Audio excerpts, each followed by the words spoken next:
Okay, so a recent decision by the Supreme Court decided to uphold the executive order to ban those with gender dysphoria from serving in the military. Now, whether you like it or not, this is something that falls in line with the benign military standards.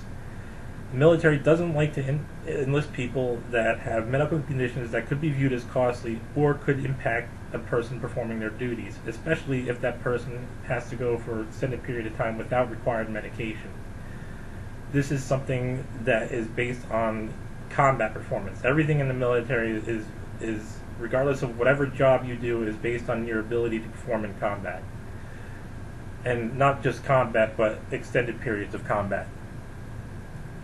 So whether or not Trump is bigoted, or you and I think he's bigoted or not, is not really the focal point of what we should be talking about in this discussion.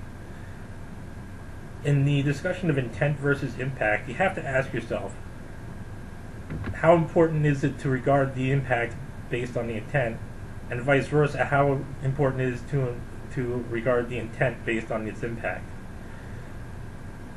There has to be a point, there's a point with everybody where somebody will just say, okay, well, I don't like why this happened, but I'm going to deal with it anyways.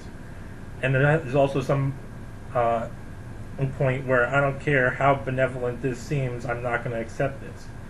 This is something fine, that's fine. But in the discussion of our public policies, we need to come to an agreement about what is really beneficial. Do we want to just say, okay, no, we're not going to deal with this just because we don't like Trump? Or are we going to say, okay, yes, this unfortunately has some merits, just like the fact that a broken clock is right twice a day?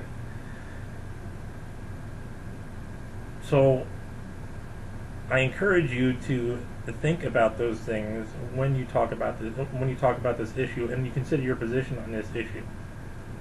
That's all.